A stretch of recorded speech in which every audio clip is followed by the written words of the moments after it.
नमस्ते दोस्तों, आज हम पढ़ेंगे टेंस। टेंस को जिसे काल कहा जाता है। ये क्लास लेवल से लगाकर कॉलेज लेवल तक, कंपटीशन लेवल तक जितने भी एग्ज़ाम होते हैं उन सभी एग्ज़ाम में टेंस का जो टॉपिक है वह कहीं ना कहीं उनके प्रश्न आते रहते हैं।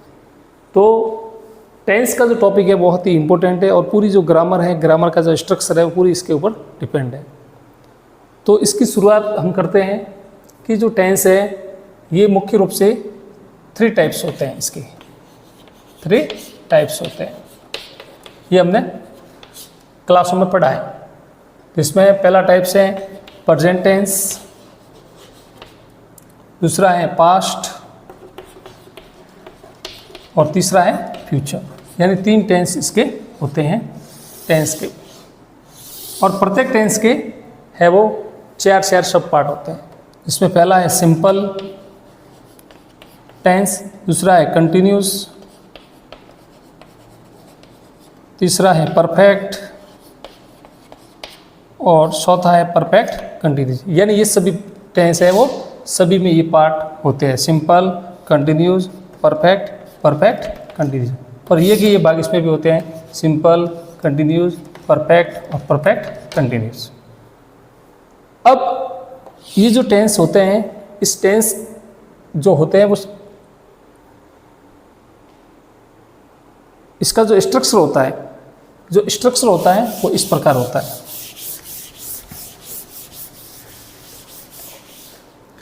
सेंटेंस का स्ट्रक्चर होता है, सबसे पहले सब्जेक्ट होता है, फिर वर्ब होती है, फिर ऑब्जेक्ट होता है और फिर अदर्स। इसके जो भी पार्ट्स ऑफ स्पीच के भाग हैं वो होते हैं। ये जो वर्ब होती है ये टेंस का इम्पोर्टेंस तय करती है। और ये जो वर्ब है ये मुख्य रूप से जिसे अपन बेस फॉर्म कहते हैं, ये 2 प्रकार की होती हैं। जिसे अपन हेल्पिंग वर्ब कहते हैं और एक होती है मेन वर्ब। ये जो हेल्पिंग वर्ब है ये इंग्लिश ग्रामर के अंदर इनकी संख्या डिसाइड है, फिक्स है, 24 होती है। 24 होती है। ये जो 24 है इसके भी 2 भाग हैं। इसमें एक होती है हेल्पिंग वर्ब जो 11 होती है और ये है मॉडल वर्ब जो 13 होती है। ठीक है।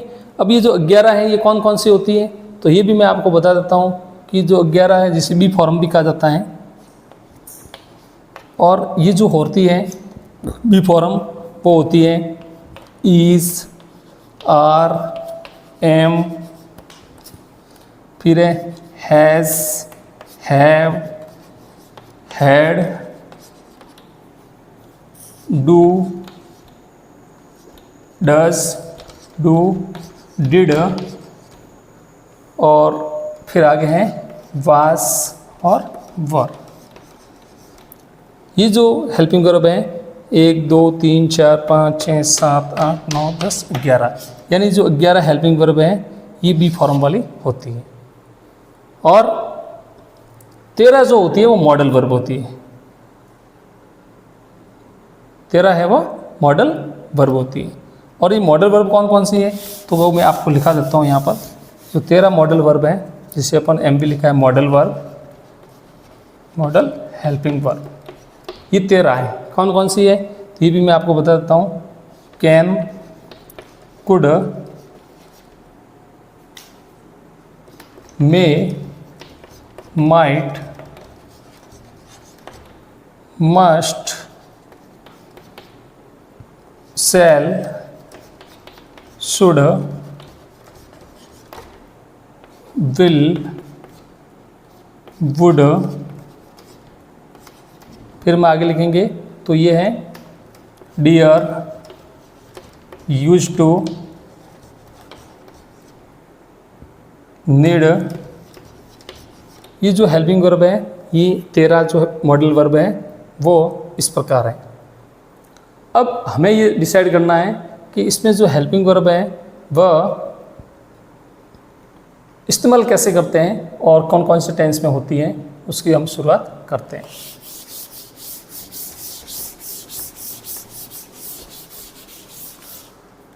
अब देखो ये जो प्रेजेंट सिंपल टेंस है, present simple sentence, simple tense. ये मुख्य रूप से जो डिपेंड होता है वर्ब के ऊपर डिपेंड होता है, और वर्ब इसमें आती है बेस फॉर्म जिसे कहते हैं, वर्ब की फर्स्ट फॉर्म कहते हैं, या फर्स्ट फॉर्म के साथ एस वाली वर्ब आती है। दूसरा हमें ध्यान रखना है, इसमें जो सब्जेक्ट होते हैं, सब्जेक्ट हैं वह दो प्रकार के हैं, सिंगुलर सब्जेक्ट जिसे अपन कहते हैं ही, सी, इट और कोई सिंगल नाम हो वो। प्लूरल सब्जेक्ट हैं, सामान्यतः जो होते हैं वह है यू, वी, दे, नेम्स और आई भी इस सब्जेक्ट में, प्लूरल सब्जेक्ट में आता है। अब हमें ध्यान क्या रखना है कि जो प्लूरल सब्जेक्ट हैं और जो सिंगुलर सब्जेक्ट हैं, यानी कि जो सिंगुलर सब्जेक्ट हैं और जो प्लूरल सब्जेक्ट हैं, इनके साथ में हमें वर्ब क्या लगानी है, तो हमें ये वर्ब लगानी है कि जो सिंगुलर सब्जेक्ट हैं उसके साथ में ये एस वाली वर्ब लगानी है, और जो प्लूरल सब्जेक्ट हैं उसके साथ में बेस फॉर्म लगानी है। ये हमें ध्यान रखना है। यानी कि जो जैसे वर्ब लिखा हुआ है गो, तो गो है वह प्लूरल सब्जेक्ट के साथ में आएगी, और जो गोज है वह सिंगुलर सब्जेक्ट के साथ में आएगी। अब प्लूरल सब्जेक्ट है जो मैंने यहाँ लिखे हैं ये वाले, और जो सिंगुलर सब्जेक्ट हैं वो लिखे मैंने ये वाले, इनके साथ में ये आएंगे।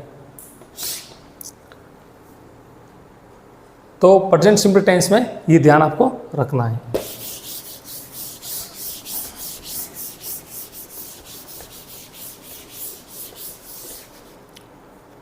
अब जो प्रेजेंट जो सिंपल टेंस है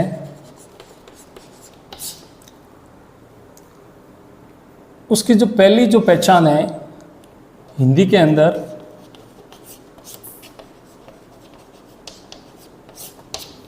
तो क्या है कि अंत में, वाक्य के अंत में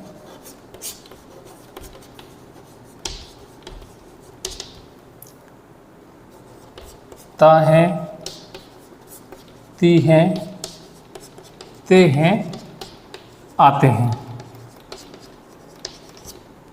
और अंग्रेजी में क्या पहचान है इसकी, तो अंग्रेजी में आपको वर्ब और हेल्पिंग वर्ब पता करना है, हेल्पिंग वर्ब और वर्ब का पता करना है।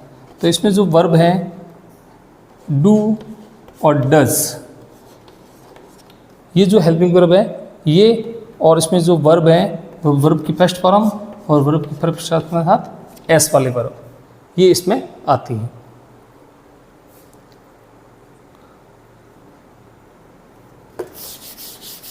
ठीक है, तो ये हमें पढ़ना है।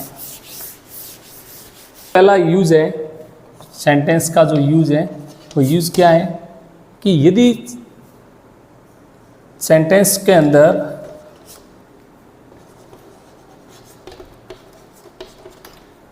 कुछ एडवर्ब्स हैं, जैसे daily, regularly, usually, generally, often, seldom, sometimes,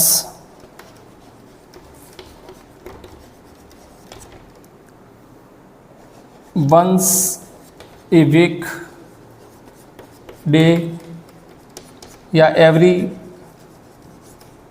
day, month, जो भी है। यानी जो प्रेजेंट सिंपल की जो एडवर्ब है ये अगर वाक्य में दिखाई देती है तो हमें वह वो वर्ब की फर्स्ट फॉर्म का इस्तेमाल या फर्स्ट फॉर्म के साथ एस वाली वर्ब का इस्तेमाल करना है। ठीक है, तो मैं एग्जांपल बता देता हूँ आपको कि ये जो एग्जांपल है इसके किस प्रकार हैं। जैसे मैंने लिखा कि यू खाली जगह टू स्कूल डेली, और यहाँ कोष्टक में लिखा है गो। तो यू है वो प्लूरल सब्जेक्ट है और इसके साथ में वर्ब है वो गो, कि गोई आएगी। ठीक है, अगर यहाँ पे मैंने लिखा होता है ही टू स्कूल एवरी डे, और यहाँ गो लिखा है, तो इसके साथ में आपको है वो ही है वो सिंगुलर सब्जेक्ट है, तो इसके साथ में जो हेल्पिंग वर्ब है गो, ये जो मेन वर्ब गो है, इसके साथ में अपन ई एस लगाएंगे तो गोज हो जाएगा। तो ये आपको ध्यान रखना है, यानी कि जो एडवर्ब्स हैं इन एडवर्ब्स का हमें ध्यान रखना है, और इसके अनुसार ये वो वर्ब है वो मेन वर्ब है वो आती है। तो आज हम पढ़ेंगे प्रेजेंट सिंपल टेंस, जिसे इंडेफिनिट टेंस भी कहा जाता है, और इसमें हमने पढ़ा था जो एडवर्ब्स है उसके बारे में। नेक्स्ट हम पढ़ेंगे यूनिवर्सल ट्रूथ, जो सार्वभौमिक सत्य है जिसे टाला नहीं जा सकता, उनके बाद वो अगर हैं उस टाइप का कोई भाव है सेंटेंस के अंदर तो प्रेजेंट सिंपल का इस्तेमाल करते हैं। हैबिचुअल एक्शन, यानी आपकी जो हैबिट संबंधित जो भी सेंटेंस आते हैं तो उसके अंदर भी प्रेजेंट सिंपल का इस्तेमाल होता है। और नेक्स्ट है साइंटिफिक फैक्ट्स। साइंटिफिक फैक्ट्स जो वैज्ञानिक तथ्य है, अगर उस टाइप के भी सेंटेंस है तो भी उसमें प्रेजेंट सिंपल का इस्तेमाल होता है। जैसे मैंने जो सेंटेंस लिखे हैं वो इन सब के टाइप्स लिखे हैं, एक एक सेंटेंस आपको समझाता हूँ।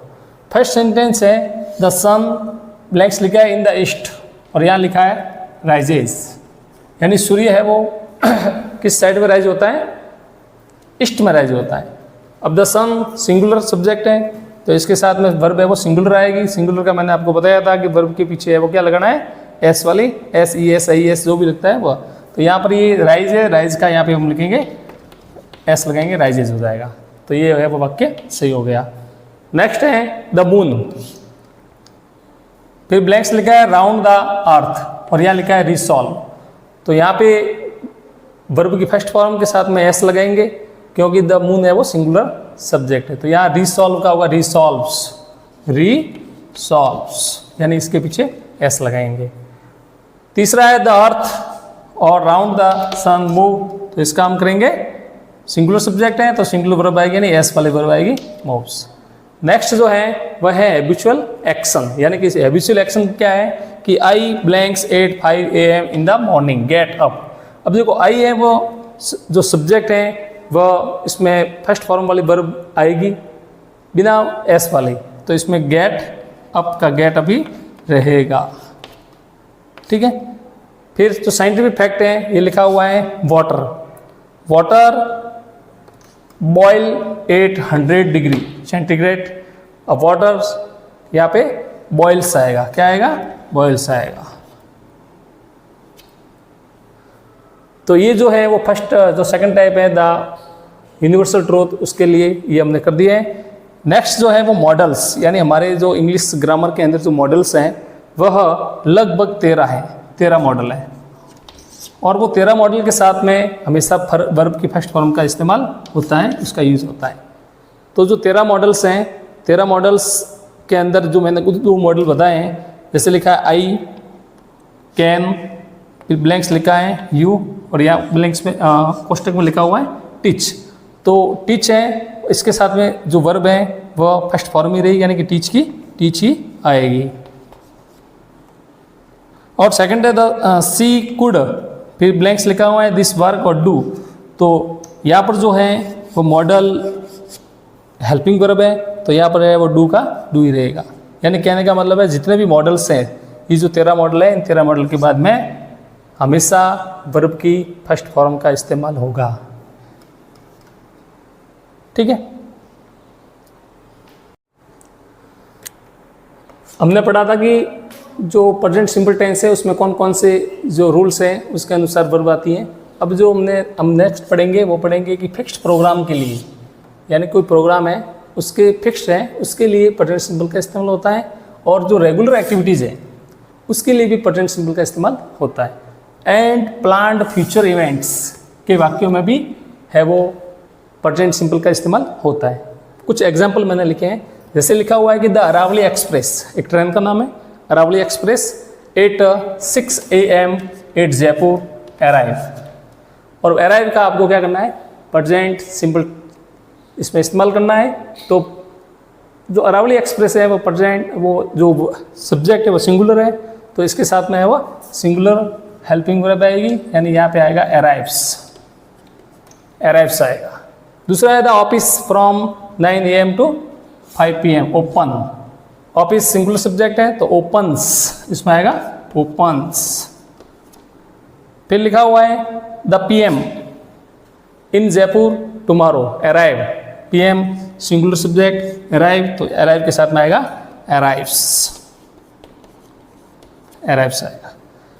फिर दूसरा जो उसका यूज है वो ये है कि वुड रेदर, अगर सेंटेंस के अंदर आपको वुड रेदर या हैड बेटर दिखे तो उसके बाद में हमेशा वर्ब की फर्स्ट फॉर्म आती है, यानी कि बेस फॉर्म का इस्तेमाल होता है। यानी जैसे लिखा हुआ है you had better blanks to your home, और यहाँ वर्ब लिखी हुई है गो, तो कोष्टक में जो वर्ब दी हुई है वो हमेशा फर्स्ट फॉर्म आएगी इनके बाद में, हैड बेटर के बाद में, तो हमको गो का गो ही बनना है। लिखा हुआ है आई वुड रेदर, इसमें भी वुड रेदर दिया हुआ है, वुड रेदर दिया हुआ है। दिस लैंड सेल, तो इसमें वो सेल की सेल यानी बेस फॉर्म आएगी। ठीक है, शुरू कर दिया। 4 वाला है फॉर प्रोवर्ब्स, कोटेशन और न्यूज़पेपर हेडलाइंस, इनके लिए भी है वो प्रेजेंट सिंपल का इस्तेमाल होता है। तो हमने ये एग्जांपल लिखे हैं। फर्स्ट लिखा है फॉर्चून ब्लैंक्स द ब्रेड, तो ये फेवर लिखा हुआ है तो इसका होगा फेवर्स, क्या होगा फेवर्स। दूसरा है the Gita blanks that the soul is immortal, यह लिखा हुआ से, तो यह आएगा सेज।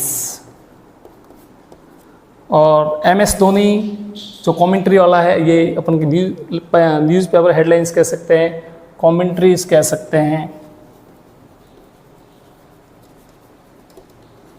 इसके लिए भी प्रेजेंट सिंपल का इस्तेमाल होता है। तो MS Dhoni hits the ball, hits the ball. तो धन्यवाद दोस्तों, प्रेजेंट सिंपल खत्म होता है यहीं से। नेक्स्ट पढ़ेंगे अपन प्रेजेंट कंटिन्यूस।